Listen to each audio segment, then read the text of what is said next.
When the sky turned red over Montana, Ethan Cole thought he'd seen the end of everything. 20 days of battling an inferno that ate forests, homes, and hope itself. Men broke down, strong ones wept, and the mountains screamed in smoke.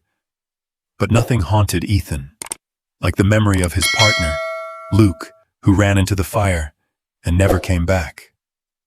Luke's dog, Coda, had followed him into that hell, a loyal German shepherd, trained for rescue. Both were listed as casualties.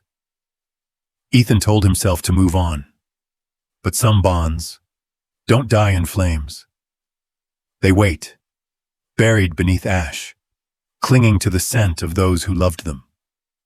When the fire finally slept, Ethan returned to the black wasteland to retrieve Luke's helmet. That's when he saw a flicker, not of fire, but of life. A shape trembling in the soot. A pair of eyes trying to open. It was Coda, alive, against all odds. And as Ethan knelt beside him, he realized this wasn't just survival. It was something holy, a promise between man, dog, and the fire that tested them both. The world had burned for 20 days straight. At Yellow Pine National Forest, the sky no longer resembled anything human. It was an ocean of smoke and flame, a wounded horizon, bleeding orange and red. The sun, hidden somewhere above the haze, was just a dim coin, pressed behind the ash. Every breath scraped Ethan Cole's throat raw. His uniform, once bright yellow, was now the color of soot that clung to everything. The fire roared like a living thing. You could hear it breathing. Low, hungry, relentless. Trees exploded in the distance, like gunfire echoing through the mountains. For 20 days, Ethan and his crew had faced that monster. For 20 nights, they'd cut trenches through the earth, fought the flames back one desperate foot at a time. And now, standing in the smoke, Ethan felt his legs trembling under the weight of exhaustion. His body was a machine running on fumes and muscle memory. "Cole, water drops delayed another 15, a voice shouted through the radio static. Ethan turned toward the sound. Through the orange fog, he saw the silhouette of Captain Harris waving. The man's voice was rough from smoke. "We're pulling out soon. The wind's shifting again." Ethan nodded, though his head throbbed. His helmet felt like lead. His skin beneath the gear stung from heat rash. Somewhere in the back of his mind, the smell of burning pine mixed with something deeper, something he didn't want to name. It smelled like memory. He trudged forward, boots sinking into layers of ash. The ground glowed faintly beneath the surface, embers hiding like sleeping snakes. Around him, his crew was silent. No one joked anymore. Their movements were automatic, hollow. The gestures of men who had seen too much fire and too little sky. Ethan wiped the sweat from his brow, though it only smeared soot across his cheek. He squinted toward the ridge where the fire had first broken containment. That's where Luke had gone in, 3 days ago. The flash came unbidden. A memory burned into the inside of his skull. Luke's face streaked with soot, but grinning anyway. "I've got movement down there. Deer, maybe a dozen. I'm gonna open a path." Ethan had shouted over the radio, "You're insane, we're pulling back." But Luke was already gone, sprinting into the smoke, with Coda right on his heels, a black and tan blur against the inferno. The last thing Ethan saw was the wag of that tail, before the smoke swallowed them both. Then the explosion, a crown fire igniting the ridge. Flames climbed the sky in seconds, roaring so loud it drowned out everything else. No one found Luke's body. No one found Coda's. The report simply said, "Presumed lost in action." Ethan had signed the paper himself. His pen had trembled the entire time. Now, standing where that memory still smoldered, Ethan felt something hollow ache in his chest. 20 days, firefighting, couldn't drown that sound. The last transmission, Luke's voice crackling through static. "Tell Coda he's a good boy." Then, silence. The heat pressed harder now, waves rolling through the valley. Ethan blinked against it, dizzy. For a second, the world warped. The flames seemed to move like shadows with arms, reaching. He closed his eyes, trying to steady his breath. "Cole, you hearing me?" Captain Harris again, closer now. "Pack it up. We're evacuating. Wind's pushing east. We'll lose the line if we don't move." Ethan hesitated. His eyes shifted toward the ridge again. That same ridge where Luke had disappeared. The fire had moved past it days ago, leaving behind only skeleton trees and black soil. There was nothing left to find. Everyone told him that. But conscience is heavier than ash. "Copy that," Ethan said finally, though his voice lacked conviction. He turned to follow the crew back to the trucks. They were already silhouettes disappearing into the gray curtain of smoke. He took one step and stopped. Something inside him refused to move. Maybe it was guilt. Maybe it was the stubborn voice that whispered every night when he tried to sleep. "You should have gone after him." Ethan looked once more toward that burned ridge. The air shimmered from heat distortion, like a mirage. It was stupid, suicidal even. But he couldn't shake the thought that Luke's story didn't end there. That maybe there was something left, a trace, a sign, anything. He keyed his radio. "Captain, I'm going to check Sector 9, just 5 minutes. I'll regroup after that." "Negative," Harris barked. "We're pulling out. That area's unstable. Repeat, unstable." Ethan hesitated, thumb hovering over the button. The static hissed in his ear, like the fire itself was whispering. He turned off the radio. The silence afterward was deafening. He adjusted his mask, drew a breath through his filter, and started up the ridge. Every step was a fight. The terrain soft and slick with ash. The air shimmered with heat. The sky pulsed red. And through it all, the fire's low rumble felt almost alive. Halfway up, he stopped to catch his breath. His pulse thundered in his ears. He glanced around. Devastation everywhere. Acres of black ruin. Towering pines reduced to charcoal pillars. Branches stripped, reaching upward like arms of ghosts. "Luke," he murmured. "Where the hell did you go?" For a moment, he thought he heard a reply. Just the wind moaning through hollow trunks. But it was enough to keep him moving. He reached the top, just as the first gust of wind changed direction, whipping sparks into the air. The fire, far off in the valley below, roared again, hungry for more. Ethan felt the heat lick at his back. He knew. He didn't have long. He found the spot, the clearing where Luke had last been seen. The soil there was darker, uneven, like the fire had swallowed something whole. Ethan crouched, digging through the ash with gloved hands. Beneath the blackened soil, something metallic caught the dying light. He brushed away the soot. Luke's helmet. The emblem was melted, but the initials were still visible. LH. Ethan froze, throat tightening. He lifted the helmet slowly, fingers trembling.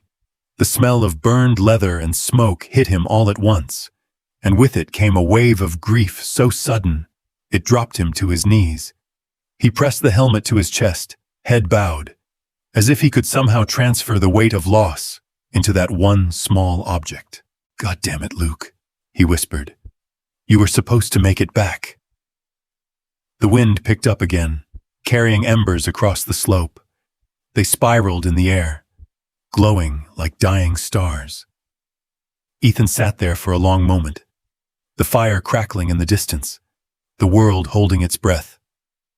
He could leave now, He should. But as he rose to his feet, something deep in the smoke ahead flickered. A sound barely audible over the hiss of cooling ash. A faint whimper.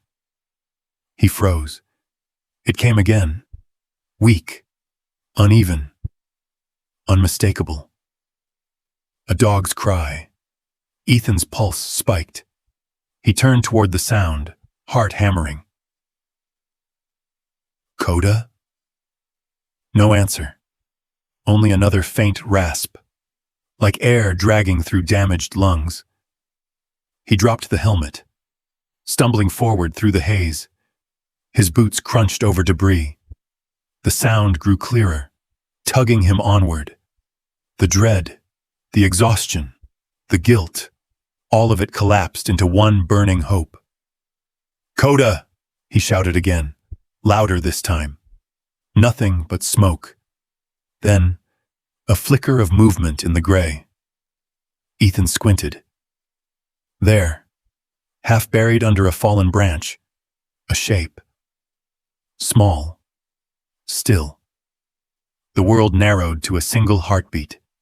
He took a step closer, and the shape moved. The forest no longer breathed. Morning came without color, a world stripped bare of sound and life. The flames had finally died, leaving behind a landscape that looked like the bones of the earth itself. Every tree stood blackened and hollow, their limbs reaching upward like the ribs of a creature long dead. Smoke hung low, rolling through the valley, like ghosts that hadn't yet realized the fire was over. Ethan Cole stood at the ridge's edge, motionless, his body heavy with more than exhaustion. He could still hear the fire even in silence, the phantom roar echoing in his skull. 20 days of battle had ended, not with victory, but with emptiness. The world hadn't been saved. It had simply stopped burning. He knelt and scooped a handful of ash. It sifted through his fingers like gray snow. In it were pieces of everything that once lived here. Pine needles, feathers, maybe even bone.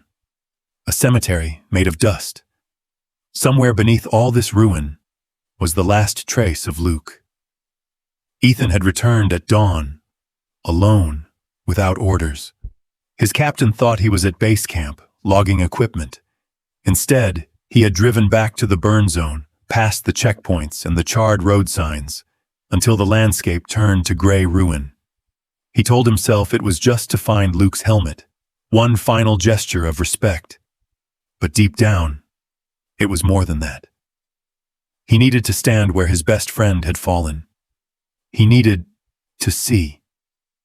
The air still carried a faint metallic heat. Every breath felt like inhaling dust. He moved slowly through the remains of the forest, the crunch of ash beneath his boots, the only sound left in the world. The sky overhead was a pale, milky haze. The sun a dull coin behind it. His shadow followed faintly, a ghost walking beside a man, who wasn't sure he was still alive either. He reached the small clearing where the deer herd had once been trapped. The ground here was uneven, scarred by fallen trunks and collapsed brush lines. Ethan's gloved hands sifted through soot until something solid brushed his fingers. Metal. Scorched, but intact. He wiped it clean. Luke's helmet. The edges were blackened, but the initials were still there. LH. Carved by Luke himself with a pocket knife. 5 years ago. Ethan held it close, closing his eyes. For a moment, the smell of burning pine was gone. He could almost hear Luke's laugh again, echoing across the campfire, light and easy. "If this job ever kills me," Luke once said, smirking, "make sure I look good on the report." The memory cracked something inside Ethan. He sank to his knees, helmet pressed to his chest, his throat tight with the kind of pain that has no sound. "I found it, brother," he whispered, voice hoarse. "I found you." A gust of wind rolled down the ridge, scattering ash into his hair and beard. The gray dust coated his tears until his face looked carved from the same ruin around him. For the first time in weeks, he let himself cry. Not just for Luke, but for everything the fire had taken. The silence pressed in. Even the wind seemed to stop, as if the world was holding its breath. Then, through that silence, something faint cut through. A noise so fragile, it could have been imagined. A rasp. Ethan froze. He turned slowly, heart pounding. It came again. Soft, irregular, like a breath trying to form through broken lungs. Not the wind, not imagination. "Coda?" he whispered, voice trembling. He moved toward the sound, scanning the ground, the blackened stumps, the layers of ash. The world seemed to blur, every detail sharpening at once. The crunch of his boots, the hiss of cooling embers. There, near a fallen log, half buried beneath gray powder, something shifted. Ethan's pulse surged. He dropped to his knees, clawing through ash with his bare hands. The soot burned his skin, but he didn't stop. A shape emerged, fur matted, singed nearly to the skin. A muzzle, trembling. One paw stretched out weakly, twitching once before falling still. "Coda." Ethan's voice cracked. He brushed the ash away from the dog's face. Coda's eyes were closed, lids twitching. The fur around his snout was blackened, his nose dry and cracked. Every rib showed through the skin. His chest rose in shallow, fragile motions. Each one, a battle. For a second, Ethan thought he'd already lost him. Then Coda's ear flicked weakly at the sound of his voice. His nostrils flared, just barely, as if recognizing a scent from a dream. "It's me," Ethan whispered, throat breaking. "It's okay, boy. It's me." Coda's eyes opened, not fully, just slits of burnt amber. But in them, Ethan saw something impossible. Recognition. The dog tried to lift his head, but the effort made him whine. A broken sound that cut straight through Ethan's chest. "Oh God." Ethan dropped forward, wrapping his arms around the trembling body, feeling the heat radiating off the burned skin. Coda's breathing was shallow and uneven, his heartbeat rapid under Ethan's palm. He should call it in. He knew that. Protocol demanded he report all injured wildlife to wildlife services. They'd take Coda, maybe to euthanize him, maybe to study the effects of the fire. Either way, he wouldn't make it out alive. But looking into those eyes, the same eyes that had once glowed beside Luke on long night shifts, Ethan knew he couldn't do it. "Not again," he whispered, shaking his head. "I already lost one of you." Coda whimpered softly, paws twitching, still trying to run, still trying to follow Luke into the flames. Ethan pressed his forehead against Coda's and closed his eyes. "You're not dying here. Not today." The decision was instant, instinctive. There was no debate, no permission needed. He stripped off his outer jacket, the heavy yellow Nomex still warm from the sun, and wrapped it around the broken dog as gently as he could. Coda shivered once, a faint tremor, then went still, trusting. Ethan lifted him carefully, feeling how light he was, too light for a dog his size. The weight felt wrong, like holding smoke. As he rose to his feet, the world seemed to tilt. The wind picked up again, carrying the faint whisper of shifting embers. Behind him, the ridge stretched out like a graveyard of forgotten things. Ahead, his truck waited down the hill, its red emergency light still blinking weakly through the haze. He took one last look at the blackened forest. The trees stood like sentinels in mourning, silent witnesses to what had been lost. "I'm taking him home," Ethan muttered, voice low, final, and then louder, defiant. I lost one brother. I'm not losing another. The words echoed down the barren valley, swallowed by the smoke. Ethan adjusted his grip and began the long walk back toward the truck, each step sinking deep into the ash.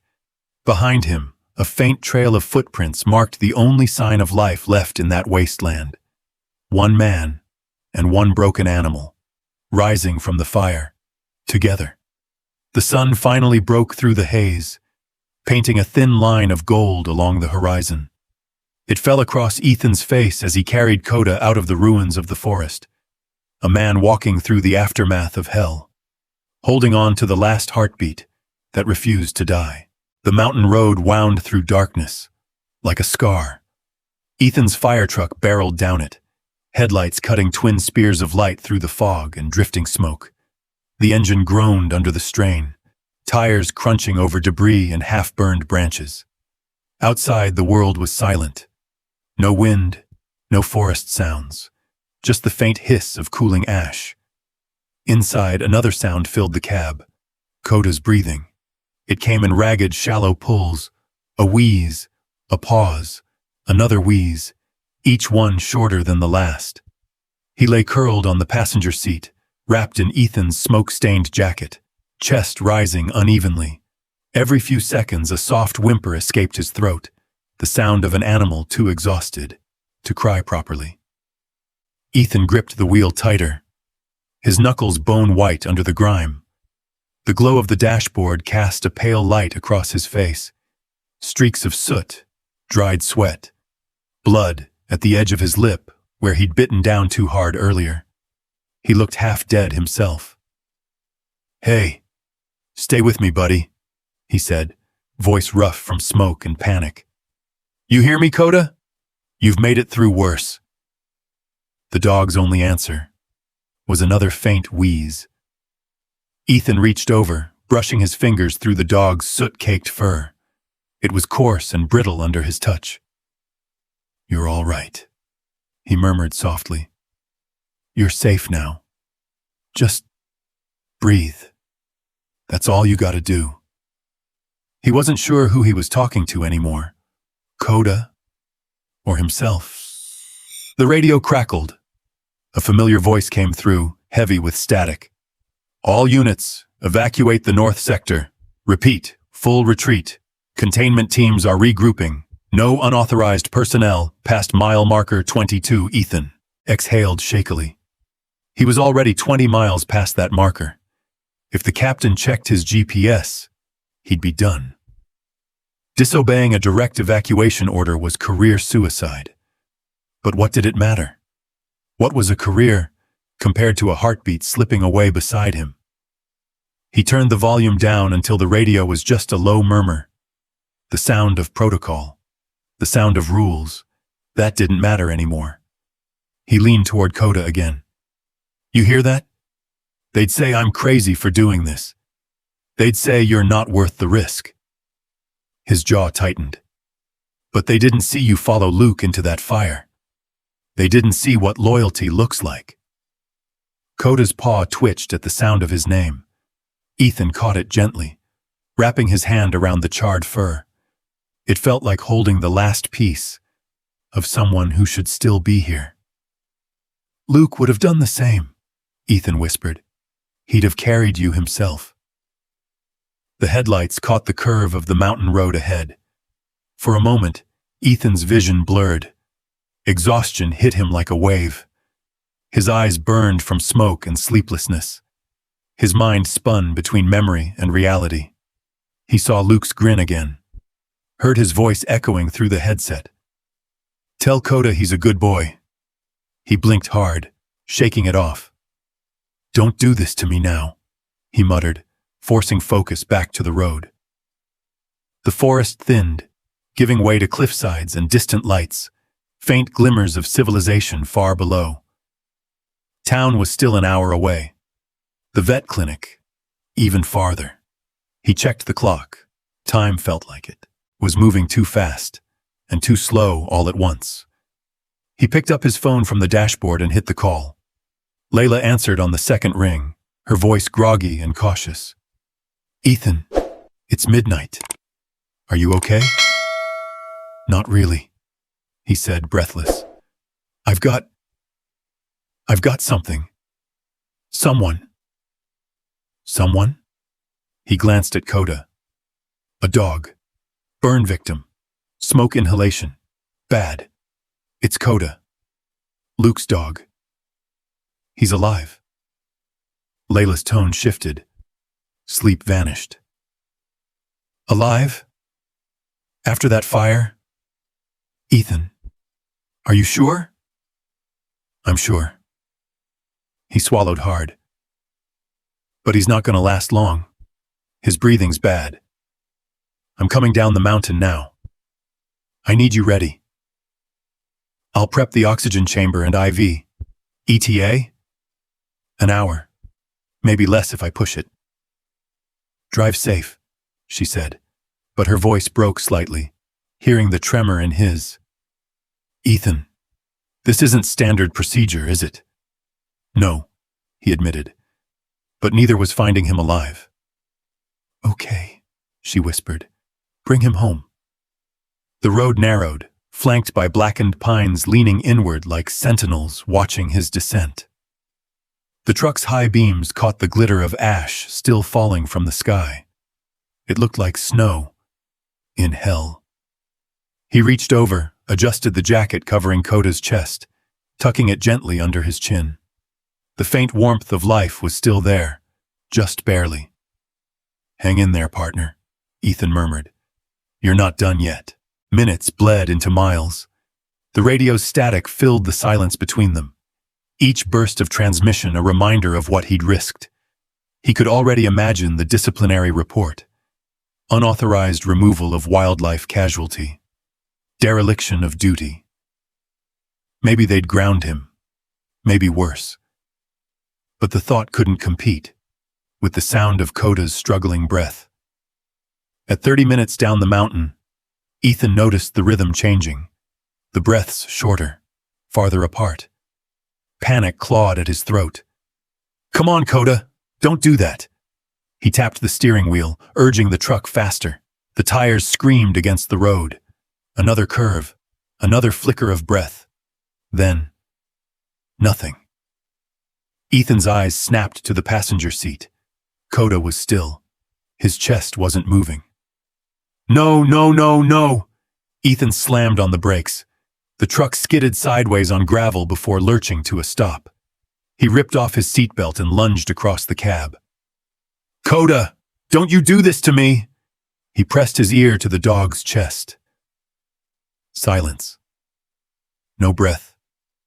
No heartbeat. His hands shook. His vision blurred. He didn't think. He moved. He laid Coda flat on the seat, tilted his muzzle back, and sealed his mouth over the dog's snout. 2 breaths. Then compressions, hands pressing rhythmically against fragile ribs. 1, 2, 3. Come on! Again, breaths, desperate, trembling, air forced through lungs that refused to move.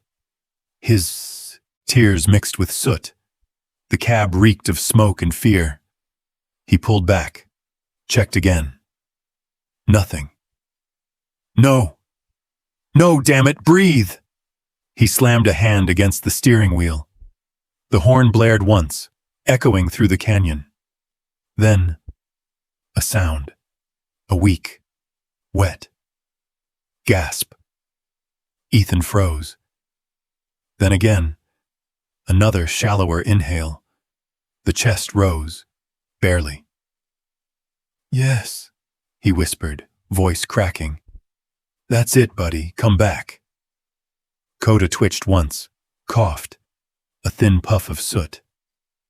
The faintest pulse flickered under Ethan's fingers.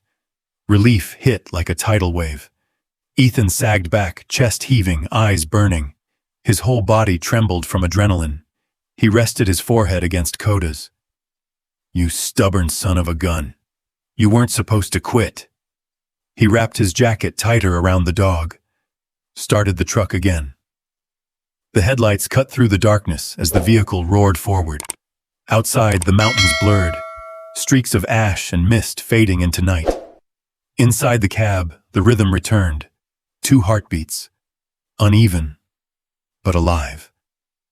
Ethan kept one hand on the wheel, the other resting over Coda's chest, feeling it rise and fall beneath his palm.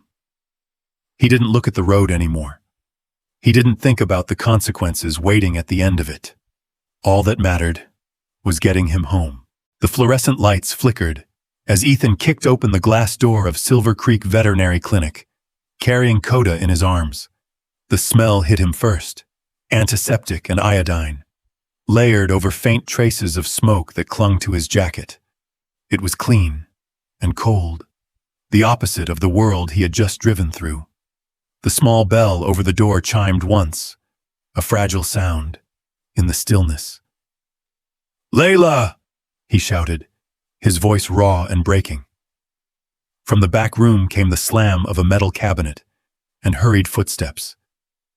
Layla Bennett burst through the doorway, still in scrubs, hair tied in a loose bun, face flushed with urgency.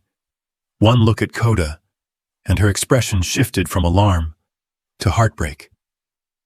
"Oh my God, Ethan," she breathed, rushing forward. "Get him on the table, now!" Ethan laid Coda on the stainless steel exam table. The metal hissed faintly beneath the dog's weight, still warm from the hours in his arms. The dim light revealed everything he'd been too afraid to see. Scorched fur, blistered skin, soot crusted into wounds. That should have bled, but didn't. Coda's chest rose in shallow, ragged bursts. Each inhale came with a wet, rattling sound that made Ethan's lungs ache. Layla snapped on gloves, grabbed an oxygen mask, and slid it gently over Coda's muzzle. "Come on, boy," she whispered. "Stay with us." The oxygen hissed softly, a new rhythm in the quiet. The machine's green light blinked like a heartbeat. Ethan hovered beside her, hands trembling. "Tell me he's gonna make it," he said, barely audible. Layla didn't look up. "I can't tell you that, yet." Her hands moved quickly, checking vitals, palpating the ribs. She pressed a stethoscope to Coda's side, listening. Then her jaw tightened. "Lung collapse," she murmured. "Severe smoke trauma. He's barely pulling air into one lung. If it's not total shutdown, it's close." Ethan swallowed hard. "What are the chances?" Layla hesitated, then met his eyes. "Maybe 20%, and that's being generous." The words hit like a physical blow. Ethan's breath hitched, his hand gripping the table's edge. 20%. After everything, only 20% stood between life and silence. Layla adjusted the mask, checking the IV line. "He's dehydrated. I'm starting fluids. I'll have to keep oxygen running all night." Ethan's voice cracked. "Do whatever it takes." "I will," she said softly. "But Ethan, you need to rest. You've been awake how long? 24 hours? Try 48, he muttered. "Then you're no use to him if you collapse." He ignored it. "I'm not leaving." Layla sighed. She recognized that tone, the same stubbornness that once made her fall for him, and now terrified her. "Then at least sit down," she said quietly. "But stay out of the way." He pulled up a stool beside the table. His shoulders sagged, but his eyes stayed fixed on the faint rise and fall of Coda's chest. For hours, the clinic became a cocoon of sound, the hum of machines, the drip of fluids, the faint beep of a monitor. Ethan sat motionless, fingers resting on the table's edge, as though his touch could anchor Coda to the world. Sometimes, Layla caught him whispering, fragments of memory. Luke used to scratch behind his ear after every call, said it calmed him down. Or, "You remember that camping trip, huh? You stole my sandwich and looked proud about it." Layla didn't interrupt. She understood. The words weren't just for Coda. They were for the ghosts that still burned behind Ethan's eyes. Midnight crept in slow. The clock ticked softly. Outside, rain began to fall, a thin, steady drizzle that hissed against the roof, washing the last embers from the world. Layla stretched her neck, exhaustion heavy. She'd seen countless emergencies, but this one felt different. There was something sacred in the quiet, something human in the way Ethan sat, hands clasped like a man praying to a god he didn't believe in anymore. Then, the sound changed, a sudden hitch in the rhythm. The oxygen machine's tone wavered. "Ethan?" Layla's voice cracked. "What's happening?" he gasped. Coda's chest had gone still. The soft hiss of air no longer matched any breath. The green light flickered, then blinked red. "No," Ethan whispered. Layla ripped off her gloves, leaning over. "He's crashing! Move!" Ethan jumped back. Layla began chest compressions, firm, precise, counting under her breath. "Come on, Coda! Come on!" The monitor wailed. Ethan's heart pounded. "Let me," he pleaded. "Ethan!" she started, but he cut her off. "Let me!" She stepped aside, breath shaking. Ethan placed both hands on Coda's ribs, pressing hard, counting. 1, 2, 3. Nothing. He leaned close, voice breaking. "Don't you quit. Not after all this. Luke trusted you. Don't let him down now." He kept pressing. Layla adjusted oxygen, her hands trembling. Time fractured. Seconds stretched into eternities. Then, a sound. A weak gasp. Wet, broken, but real. Coda's body shuddered once, his chest lifting shallowly. Ethan froze mid-compression. Layla held her breath. The green light steadied, faint, but rhythmic. The silence that followed felt holy. Layla covered her mouth, a tear slipping free. It hit Coda's paw, mingling with soot and saline. Ethan lowered his forehead to Coda's side, his shoulders shaking. Layla wiped her eyes, resting a hand on Ethan's back. Neither spoke. The only sound was the whisper of oxygen. Outside, the rain grew heavier. The roof drummed with it. And somewhere in that sound, the night exhaled. Hours passed. The clock hit 5:42 a.m. A pale light seeped through the blinds, painting the room in muted gold. The smoke smell had faded, replaced by the sterile scent of medicine and the faint sweetness of hope. Ethan stirred. His body ached, eyes dry and raw. He blinked against the dawn, then turned toward the table. Coda's chest rose and fell, slow, even, alive. Layla stood in the doorway, watching. She didn't say a word. She didn't need to. Ethan reached out, brushing a hand over Coda's paw. "You're safe now," he whispered, voice rasping. "You made it." And for the first time, since the fire began, Ethan Cole allowed himself to breathe. A week had passed since the night of fire and oxygen. The mountains were quiet again, green edges showing where the forest had begun to heal. The air smelled of wet soil and new beginnings. For the first time in months, the world felt like it might forgive itself. Ethan Cole's small countryside home sat at the edge of that healing, a cabin of rough pine and rusted tin, built by his grandfather long before wildfires had names. Its porch faced the rolling meadows and the distant scars of the burn zone. Every morning, Ethan would step outside with a mug of black coffee, watch the smoke rise in thin silver threads from the hills, and feel the ache that lived just behind his ribs. But now, he wasn't alone. Behind him came the soft shuffle of paws, uneven, slow. Coda emerged from the cabin doorway, the oxygen harness secured across his chest. A thin, clear tube trailed back to a portable tank that hummed faintly. Each breath he took still came with effort, but it was steadier now, rhythmic, determined. Ethan smiled faintly. That's it, buddy. One step at a time. Coda paused at the porch steps, sniffing the morning air. He lifted his nose toward the wind, ears twitching. For a moment, Ethan swore he saw a glimpse of the old Coda. Alert, proud.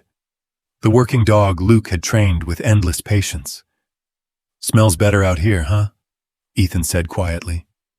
No more smoke, no more fire.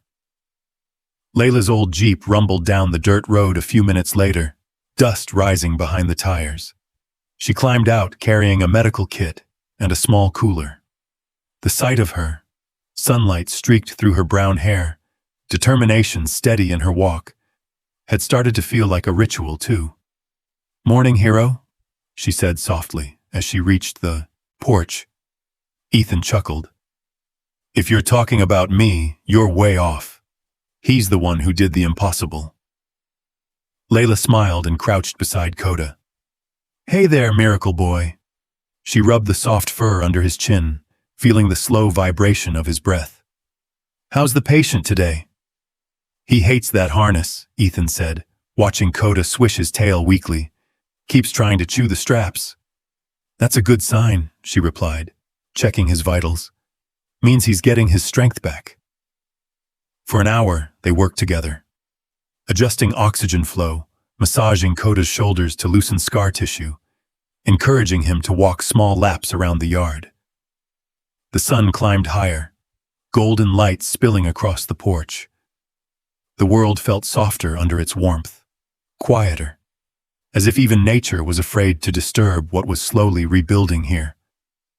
When the session ended, Layla packed up her kit, but lingered by the door. Her gaze drifted toward the distant hills, the same ones that had nearly swallowed them whole. It's strange, she murmured, that something can burn so completely and still look beautiful when it starts again. Ethan followed her eyes. The blackened trees on the horizon stood like solemn guardians, their bases ringed with green shoots. Yeah, he said quietly. Kind of like us.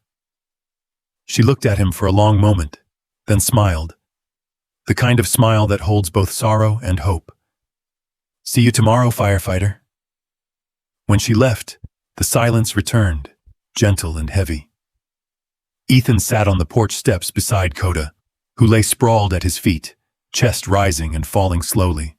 His fur was patchy, his body lean, but there was a new steadiness in the way his paws rested on the wood.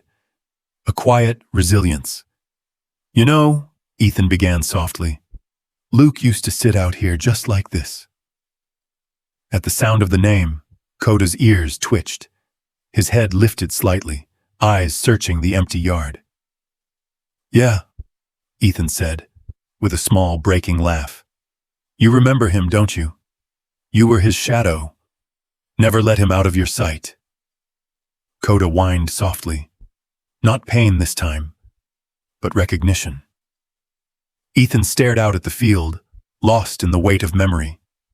He could still see Luke standing by the truck, sunlight glinting off his helmet, tossing a tennis ball down the dirt road, while Coda sprinted after it, tail a blur of gold and black. He remembered Luke's laugh.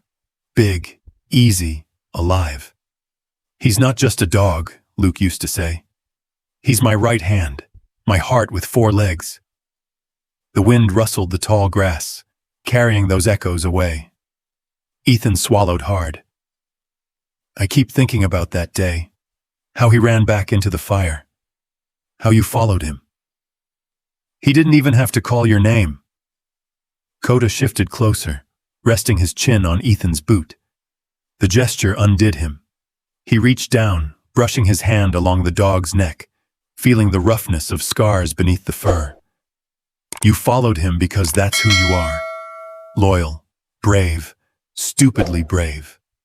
He laughed once, then fell quiet. I think maybe I understand now. He didn't go in there because he wanted to die. He went because something in him couldn't walk away from what needed saving. Time 1200 moms. The sky began to dim.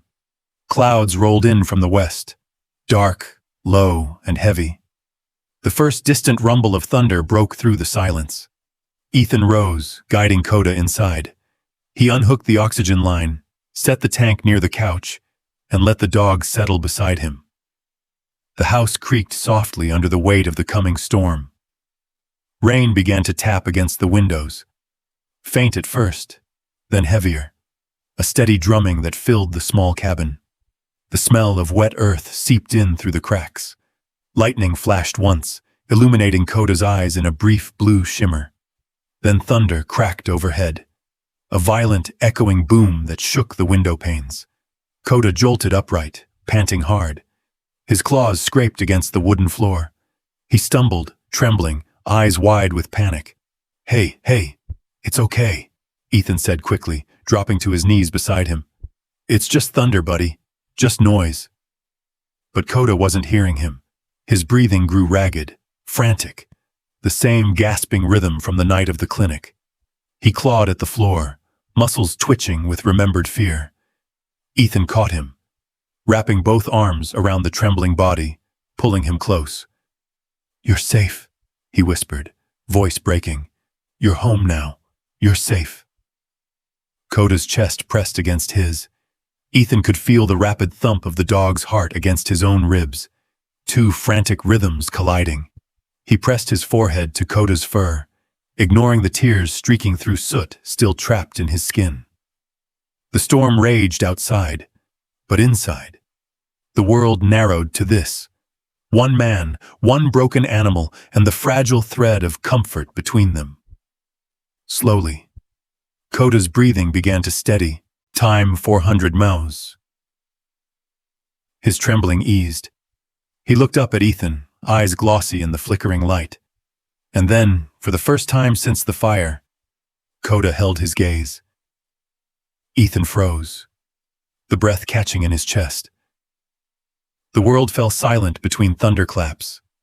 No rain, no sound. Just that look. Recognition. Trust. The faint spark of something alive again. Coda pressed his head into Ethan's chest with a low, weary sigh. Ethan wrapped his arms tighter, closing his eyes. You're home, he whispered again. You're home. Outside, the storm began to fade, leaving only the sound of rain easing against the roof, soft, rhythmic, almost like breathing. Inside the small cabin, beneath the flicker of dying lightning, a new kind of silence took root. Not the silence of loss, but of peace. The late afternoon sun draped the small Montana town in gold, the kind of light that made even the cracked sidewalks and leaning lampposts look warm, forgiving, like the world was finally catching its breath. Ethan walked with a slow, steady gait, one hand resting lightly on Coda's leash. The German shepherd moved at his side, tail swaying gently, oxygen harness gone now, replaced by a lighter vest, still bearing faint burn scars along his shoulders. Every step was a quiet miracle. Layla walked beside them, stethoscope looped around her neck from Coda's latest checkup. She carried 2 cups of coffee from the corner shop, one pressed into Ethan's soot-roughened hand. He's healing faster than I expected, she said, glancing at Coda, whose ears perked as if he understood. Ethan smiled faintly. That's because he's stubborn, just like his old man. Layla smirked. You mean Luke? Ethan chuckled softly, shaking his head. I was talking about me, actually.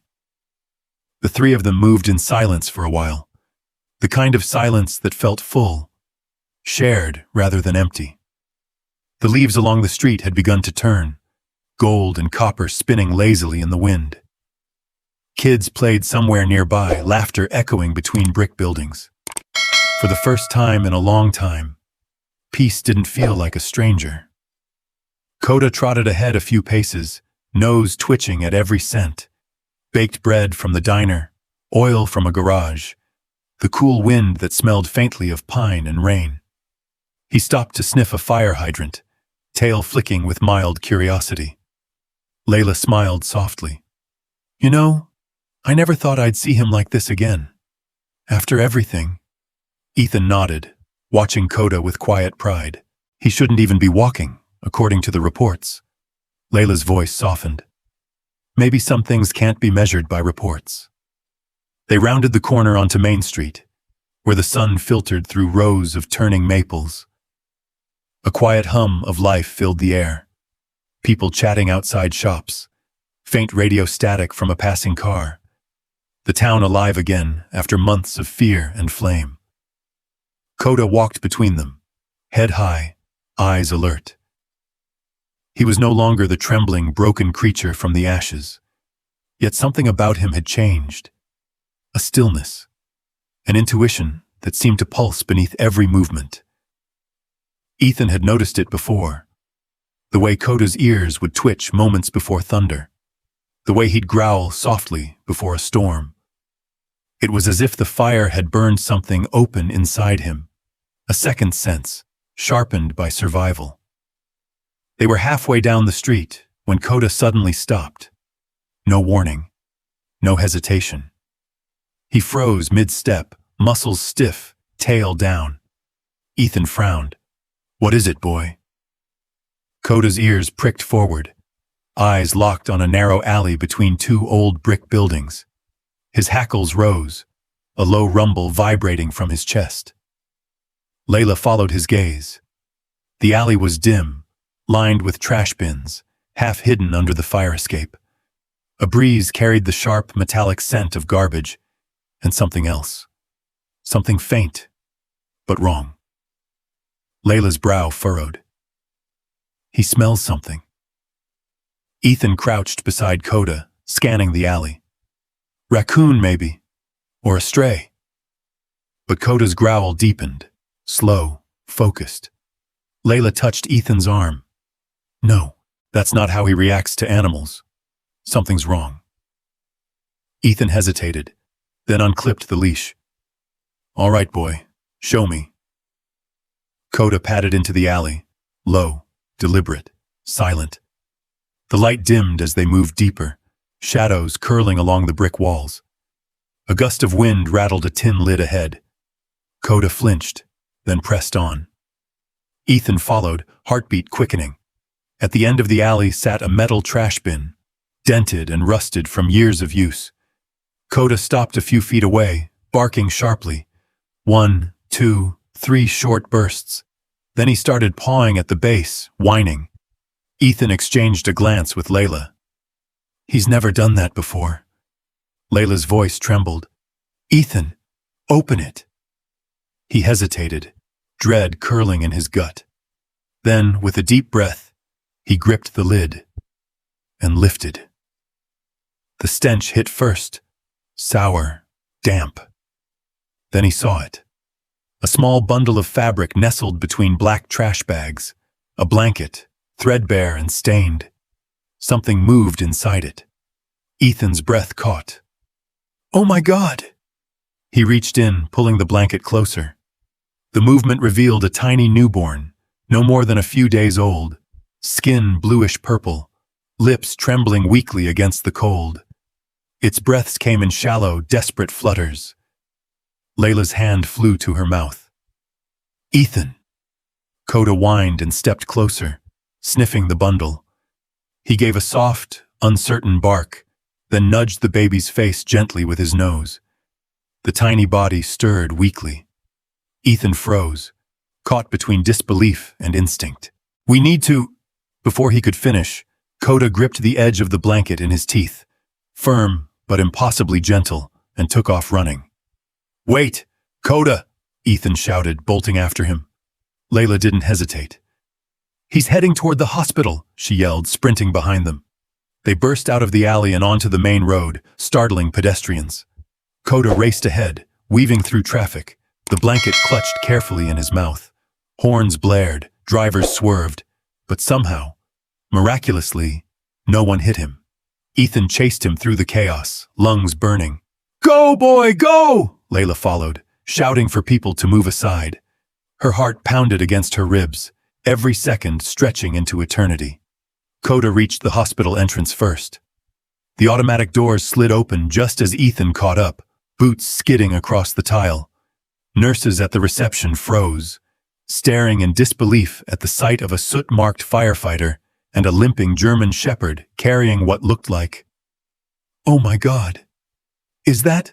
one nurse gasped.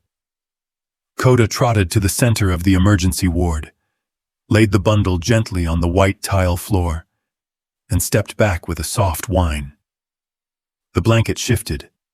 The baby's tiny chest rose once, twice. Then a faint cry broke the silence. It wasn't loud. It was weak, trembling, but it was alive. Layla fell to her knees, tears spilling down her cheeks.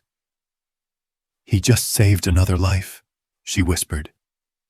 Ethan knelt beside Coda, resting a trembling hand on the dog's neck.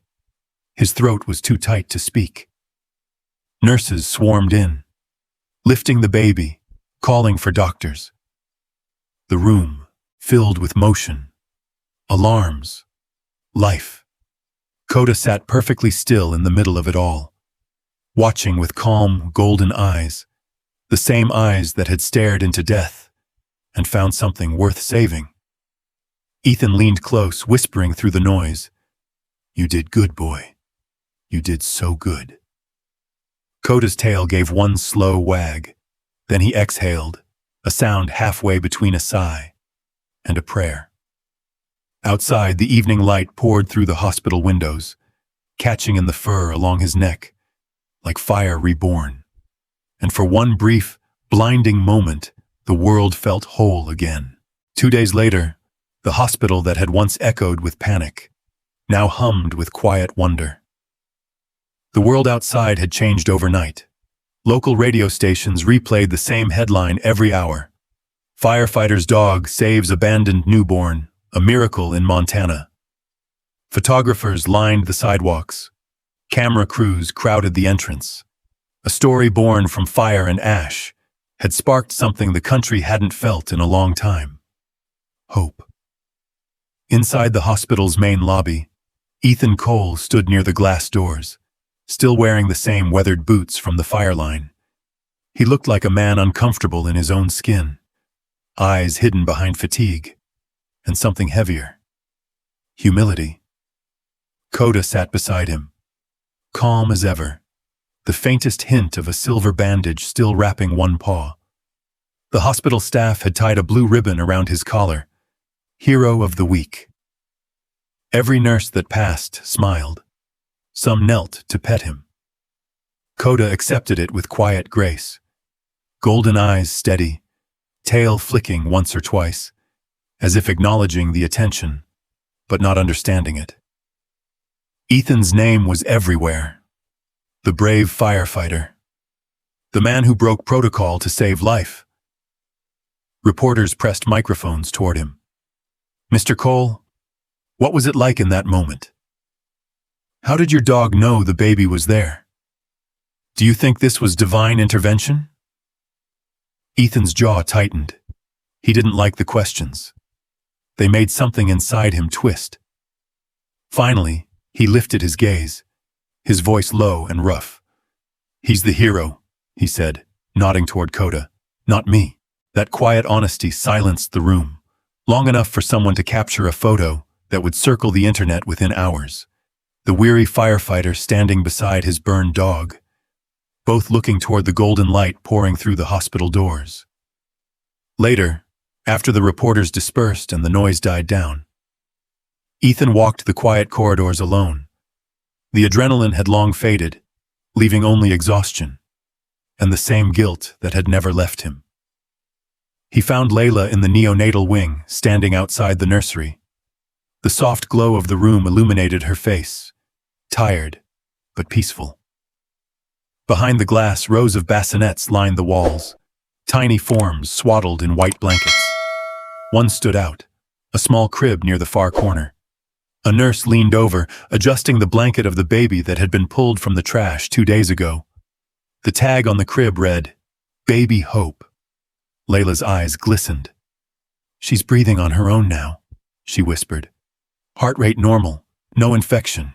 It's unbelievable." Ethan stood beside her, the reflection of the nursery lights trembling across his face. "Hope," he murmured. "That's what they're calling her?" Layla nodded. "The nurses named her that. Said it felt right." They watched in silence as the nurse adjusted the blanket. The baby stirred faintly, a soft cry breaking the still air. Ethan swallowed. "Hard to believe she almost didn't make it." Layla glanced at him. "You sound like you're talking about someone else." He didn't answer. His gaze drifted downward, to Coda, lying obediently by his boots. The dog's eyes were half closed, body relaxed. But even in rest, he radiated awareness, like he was listening to something no one else could hear. "He's changed," Ethan said quietly. "Since the fire. It's like he sees things I can't. Knows when someone's hurting." Layla smiled faintly. "Maybe he's not the only one who's changed." He looked at her then. Really looked. Her eyes were soft, full of something that was almost sorrow. "You've been visiting her every day, he said gently. She hesitated, then nodded. "I can't explain it. I just feel like I'm supposed to." Ethan's heart tightened. He understood.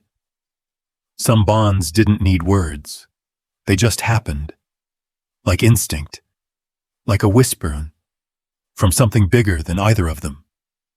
They stayed there until the lights dimmed and visiting hours ended. As they left, Coda paused at the door, turning once to look back toward the nursery. His tail flicked once, slow and thoughtful, before he followed Ethan out into the fading afternoon. That night, the headlines burned brighter than the fire ever had. News vans lined the street outside Ethan's home. Drones hovered overhead. But inside the cabin, life was simple again. The TV was off, the blinds drawn, only the soft ticking of the old clock, and Coda's steady breathing filled the quiet. Ethan sat at the table, staring into a half-empty mug of coffee that had long gone cold. The glow from the fireplace flickered across the walls, catching on the photo of Luke pinned near the mantel, smiling, arms slung around a younger Ethan, Coda sitting proudly at their feet. The sight tore something open in him. He rubbed a hand over his face, voice low. "You'd hate all this attention, Luke. You'd just laugh and say, 'Let the dog have his day.'" He exhaled slowly. "You should be here to see it." Coda lifted his head, ears twitching at the sound of the name. He stood, patted across the wooden floor, and pressed his muzzle against Ethan's knee. Ethan managed a small, broken smile. "Yeah, I miss him too, buddy." Layla arrived an hour later, still in her scrubs, carrying 2 bowls of soup. She set one down in front of him without a word, and took the chair opposite his. For a while they ate in silence, the kind that felt more comforting than awkward. Then she set her spoon down, meeting his eyes. "Ethan," she said softly, "maybe Luke sent him back for this." He blinked. "What do you mean?" She gestured toward Coda, curled beside the fire, eyes glowing amber in the light. "Think about it. He ran into the fire with Luke. Everyone thought he died. And now, out of all the people, out of all the chances, he's here. He's still saving lives." Her voice trembled, just enough to make him look up. "Maybe he came back, to finish what Luke started." The words hit Ethan like a heartbeat after too much silence. He didn't know if he believed in miracles, or heaven, or souls that lingered, but something in him stirred, deep and fragile. That night, long after Layla had gone home, Ethan fell asleep on the couch. The fire in the hearth burned low, shadows dancing across the walls. In his dreams, the flames returned. He was back inside the inferno, the crackle of burning timber, the deafening roar of heat, Luke's voice shouting through the smoke. "Coda, get out! Coda, go!" Ethan turned, searching through the orange haze. He saw Luke trapped behind a wall of fire, the glint of his helmet through the smoke. Then the sound of Coda barking, desperate, refusing to leave. The scene dissolved into light, too bright, too hot, until everything turned white. He woke with a start, breath ragged, heart pounding. The fire was gone, replaced by the dim orange glow of morning light creeping through the curtains. And there, standing over him, was Coda. Licking his face gently, tail wagging once, as if to say, "I'm still here." Ethan exhaled, a shaky laugh breaking through the exhaustion. He reached up, resting a hand on the dog's neck. "Yeah," he whispered. "You're still here. Guess that makes two of us." Coda settled beside him, curling close, head resting on Ethan's chest. The steady rhythm of his breathing filled the room, slow, certain, alive. And for the first time since the fire, Ethan slept without dreaming. The days after the miracle blurred into weeks. The leaves turned from gold to rust, and the town's headlines slowly shifted from "Firefighter's dog saves abandoned baby" to the next story in line. But in Ethan's small cabin, at the edge of the woods, life had settled into something fragile and sacred. Every morning began the same. Ethan with his coffee, Coda stretched beside the porch steps, watching the sunrise through the mist. He was stronger now. The scars along his ribs had faded to pale streaks under his fur, his breathing steady. Yet sometimes, when the wind changed, or thunder rolled far off in the mountains, Ethan could still see the tremor ripple through him, the memory of smoke and flame that neither of them could forget. Layla visited often. Her presence filled the cabin with quiet steadiness. She'd joke about Coda being her favorite patient, but Ethan could see the worry in her eyes. Every time she checked his heartbeat, every time she adjusted the harness to make sure the lungs weren't straining too hard. One morning, she found Ethan standing by the table, reading a folded letter with the fire department insignia at the top. She froze when she saw the look on his face. "Is that?" He nodded slowly. "They're calling me back." Layla set her bag down carefully. "Already?" "It's been months," Ethan said, though his tone held no conviction. "They need all hands. Wildfire season never really ends anymore." Coda, sensing the tension, trotted over and sat between them, looking from one to the other with quiet concern. Layla crossed her arms. "Ethan, his lungs still aren't at full capacity. You said it yourself. He tires faster than he lets on. If you go, who's going to take care of him?" Ethan's eyes softened. "You. I hope." She stared at him, torn between anger and fear. "You're serious?" "Layla," he said gently, stepping closer. "This is what I do. It's who I am. I can't sit here while others fight. You know that." Her voice broke. "And what if you don't come back this time?" He smiled faintly. Not because it was funny, but because it hurt. "Then you'll have to tell Coda." "I tried." For a moment, neither spoke. The room filled with the faint hum of the old refrigerator, the ticking of the wall clock, the rhythm of two hearts bracing for goodbye. Then Layla nodded, slow, reluctant, but understanding. "You promise me one thing," she whispered. "You come back." Both of you have beaten the odds once. Don't make me pray for another miracle." Ethan rested his hand against her cheek, thumb brushing away the tear she didn't realize had fallen. "I promise." He bent down and scratched Coda behind the ear. "You be good for her, okay? No hero stuff this time." Coda whined softly, pressing his muzzle into Ethan's palm, as if memorizing his scent. When Ethan drove away that afternoon, the rearview mirror caught one last image. Layla standing on the porch, Coda at her side, tail still, eyes fixed on the truck, until it vanished down the dirt road. 3 days later, the call came in. A smaller fire had ignited 20 miles south, a lightning strike in the dry canyon brush. It wasn't supposed to spread, but the wind had other plans. By dawn, the blaze had doubled. Ethan's crew was dispatched at first light. Meanwhile, in town, Coda couldn't rest. He lay by the clinic door all morning, ears twitching, pacing in circles. Layla tried to distract him with toys, food, even a walk through the park, but his focus was elsewhere. Nose lifted toward the wind, chest rising in shallow, uneasy breaths. "Hey," she said softly, kneeling in front of him. "He'll be home soon. You just have to wait." But Coda's instincts told him otherwise. The scent of smoke had reached him long before the town could see it. Faint but undeniable, carried on the mountain wind. By mid-afternoon, Layla was sterilizing instruments in the back room when she heard the front latch click.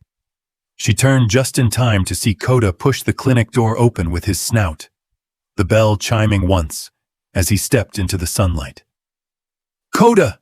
she shouted, running after him. But by the time she reached the street, he was already gone, a streak of tan and black cutting through traffic, heading north toward the mountains. The canyon burned quietly, a serpent of flame slithering between rock walls. Ethan's team was exhausted. They'd been digging trenches for hours, trying to cut off the fire's advance.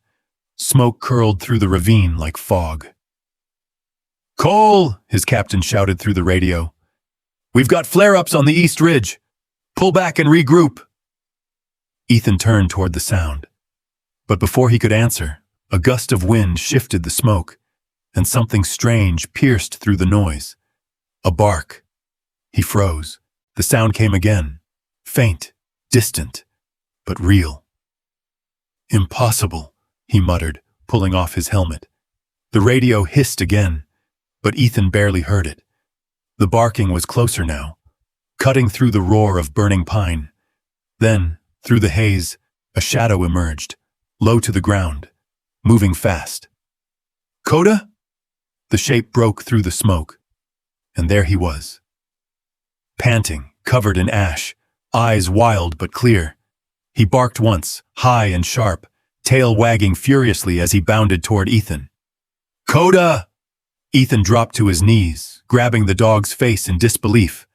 "How the hell?" Before he could finish, a loud crack echoed above them. Ethan looked up, just in time to see a half-burned pine tree teetering, trunk split from the heat. "Down!" he shouted. He pushed Coda away and dove aside. As the tree collapsed, the world exploded into sound, wood splintering, ground shaking, fire roaring. When the dust cleared, Ethan was pinned, his left leg trapped under a fallen branch. Pain shot up his side, sharp and blinding. He tried to move, but the weight was too much. "Coda!" The dog was already there, barking frantically, tugging at Ethan's sleeve, whining with desperation. "I'm okay," Ethan gasped, lying through clenched teeth. Go get help." Coda hesitated, trembling, torn between instinct and fear. Ethan met his eyes, that same deep, wordless understanding passing between them. "Go, boy. You know what to do." With one last look, Coda turned and sprinted back into the smoke. The minutes crawled. Ethan fought to stay conscious, the edges of his vision dimming. Then, faintly, the sound of voices. "Over here! We've got him!" Through the haze, silhouettes appeared, firefighters with gear and stretchers, and leading them, limping but determined, was Coda. Ethan felt the pressure lift as they cleared the debris. Hands pulled him free, oxygen masks pressed to his face. Coda collapsed beside him, sides heaving, eyes closing but still watching him. Ethan reached out weakly, fingers brushing the dog's paw. "We keep saving each other," he whispered, voice fading. As the medics loaded them both into the ambulance, the fire glowed behind them, a living reminder of how fragile life was and how fiercely it fought to endure. 6 months later, spring returned to the mountains. The forest that had once burned like the mouth of hell was now green again, new pines rising from the blackened earth, flowers sprouting where ashes once fell. The air carried the scent of life, cool and clean, and the wind through Yellow Pine Memorial Park whispered like a hymn. Rows of white chairs dotted the field before the granite wall, where names of the fallen firefighters were carved deep into stone. Families gathered quietly, widows, children, old friends. Every few minutes, someone would place a hand on a name, tracing the letters, as if the touch might bring them back. Ethan Cole stood near the back, his dress uniform stiff against his shoulders. His hands fidgeted inside his pockets, fingers brushing against a folded note he'd written, but wasn't sure he could read aloud. Beside him, Layla stood in a soft blue dress, her hair pulled back by the breeze. And at his feet sat Coda, strong, alert, his coat fully grown again, gleaming beneath the sunlight. The scars were still there, if you looked closely. A faint patch of rough skin along his ribs, a small dip near his shoulder, reminders of fire that would never quite fade. But his eyes, they burned bright, with that same fierce loyalty that once carried him through the smoke. "Hard to believe it's been 6 months," Layla murmured, her voice gentle, distant, as if afraid to disturb the stillness. Ethan nodded slowly. "Feels like a lifetime. Feels like yesterday." A few feet away, a young couple approached, holding a baby girl, round-cheeked, curious eyes blinking at the sunlight. The child gurgled softly, gripping her father's finger with a tiny hand. "That's her," Layla whispered, smiling. "Baby Hope." Ethan turned, and the sight hit him harder than he expected. The last time he'd seen her, she'd been wrapped in a filthy blanket, fighting for her first breath. Now, she wore a white dress, dotted with tiny blue flowers. Her cheeks glowed pink, with life. When she caught sight of Coda, she reached out instinctively, babbling something that made her parents laugh. Coda tilted his head, tail thumping softly against the grass, as if remembering. "Looks like she remembers her rescuer," Layla said softly. Ethan smiled faintly. "Yeah, he's got that effect on people." A bell rang across the park, deep and resonant, calling everyone to attention. The mayor stepped up to the podium, his voice carrying through the soft hum of spring air. "Today, we gather not just to remember the lives we've lost," he began, "but to honor the courage that continues among us, the men, women, and companions, who remind us that hope can rise, even from fire." He paused, eyes scanning the crowd. When the world heard about what happened here, about a firefighter's dog, who braved the smoke to save a newborn life, we were reminded that heroism isn't just human, it's heart. A ripple of applause spread through the field. Cameras clicked softly. The mayor gestured toward Ethan. "Ethan Cole and his partner, Coda, please come forward."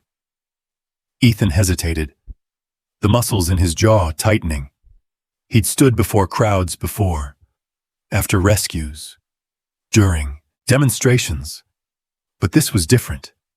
This wasn't about celebration. It was about ghosts.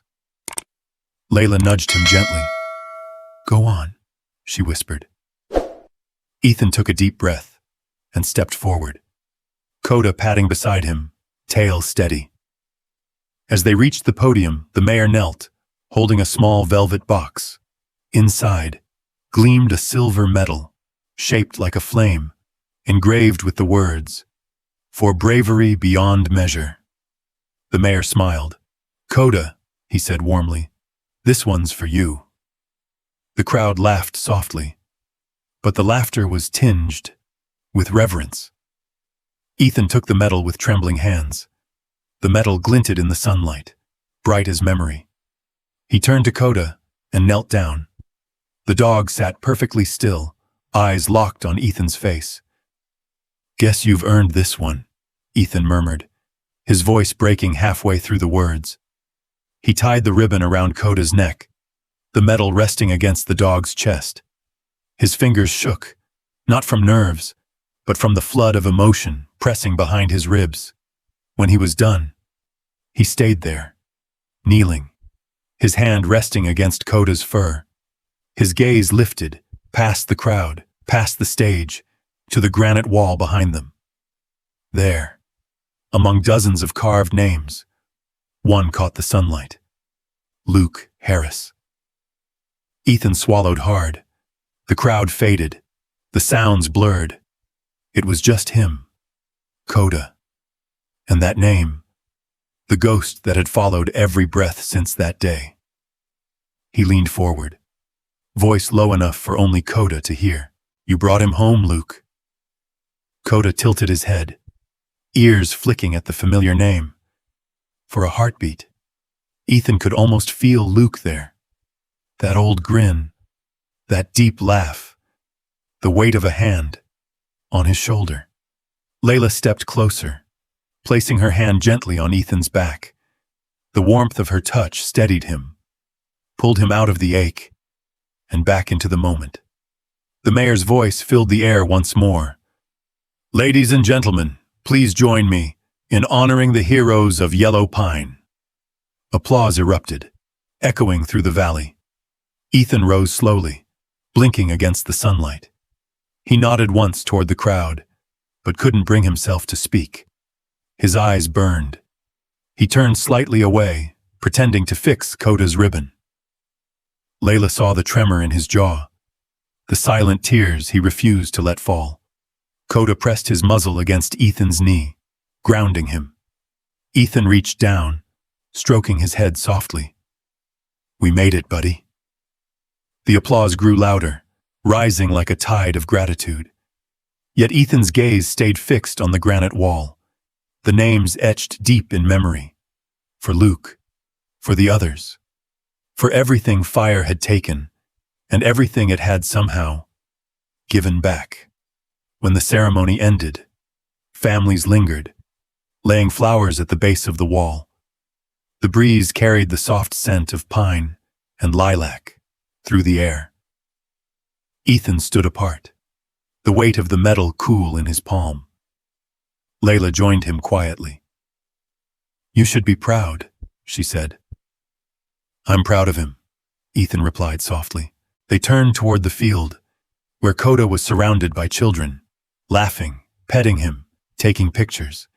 He sat patiently, tongue out, tail wagging. The baby, Hope, reached out from her mother's arms, and Coda leaned forward, nuzzling her tiny hand with infinite gentleness. For the first time, Ethan felt the knot in his chest loosen.